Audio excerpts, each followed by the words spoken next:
In 2018, on the American-occupied island of American Samoa, 2 one-year-olds died after receiving a vaccine. The cause of their tragic death was not the vaccine itself, but a mistake. Somehow, in preparing the injections, the doctors accidentally used a muscle relaxant instead of sterilized water. A costly but freak accident that led to the death of 2. Understandably, the residents of American Samoa were pretty shaken up after this incident. Being a small community, word of this tragedy spread quickly and led to many of the residents beginning to feel a distrust towards the medical system. Even though this was a complete accident, a mistake involving operator error and carelessness, it was a really big mistake to make. And at the cost of 2 human lives, it was the responsibility of the medical system to rebuild that trust with the community. However, just as the medical system began the slow road to rebuilding trust with the island's population, the anti-vax grifters swarmed to this incident like the flies they are to a pile of shit,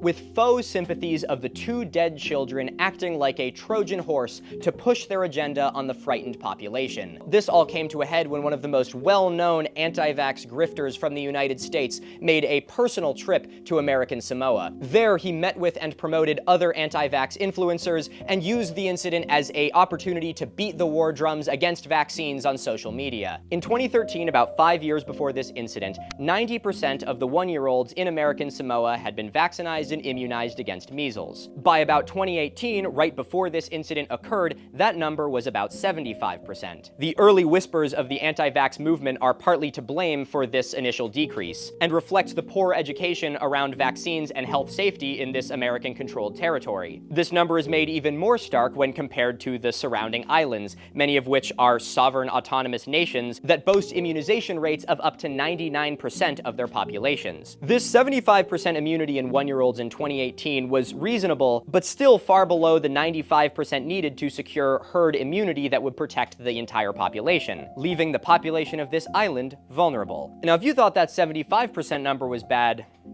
I got news for you. In the year following the incident, the population of American Samoa was bombarded with anti-vax misinformation and lies. And as a result, the number of immunized one-year-olds dropped from 75% to 30%, leaving scores of newborn children vulnerable to a deadly disease in a country with an already taxed medical system where 40% of the population is living below the poverty line. Milo, I don't know why you're talking about it like this, man. This actually sounds like a huge win for the free thinkers. It is so great to see our heroes coming from here in the United States and going overseas to teach those poor, incapable people how to take care of themselves. They were being test subjects for the Illuminati Freemason woke agenda. We shared with them the good word. We saved them. All that's to say, I have no idea what you're crashing out about, Snowflake. I'm sure all of this was completely harmless. Right? Right?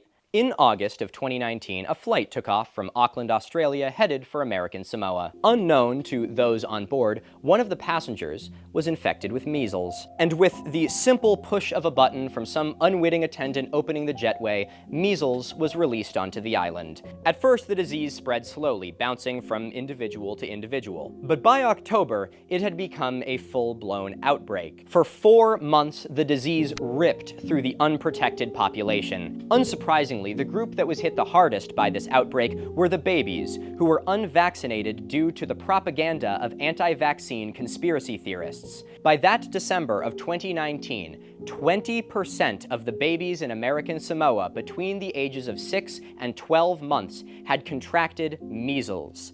I will say that one more time. 20% of the babies between 6 and 12 months had contracted measles.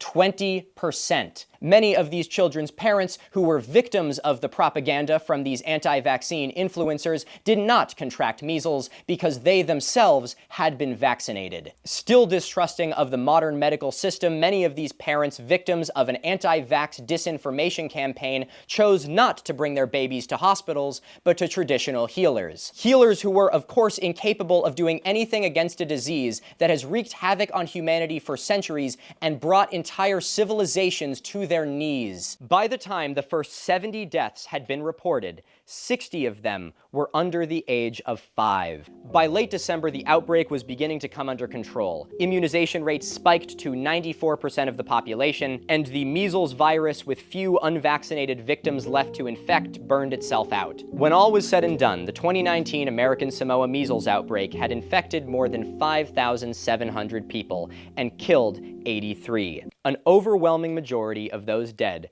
were children. To put this very bluntly, these children didn't die of measles. These children were killed by disinformation. The anti-vaccine influencers and conspiracy theorists who used the 2018 incident as ammunition to push their agenda are directly responsible for the 2019 American Samoa measles outbreak and each and every death that it caused. The measles virus is an ancient threat. It is a disease that is estimated to have killed 200 million people in the course of our history. We brought it to heel through our ingenuity with vaccines and inoculations, fighting to ensure that no parent ever again should have to bury their child who was killed by measles. These 83 deaths were completely unnecessary. Every single drop of blood from this unnecessary tragedy is on the hands of the frauds and con men who enabled it to happen.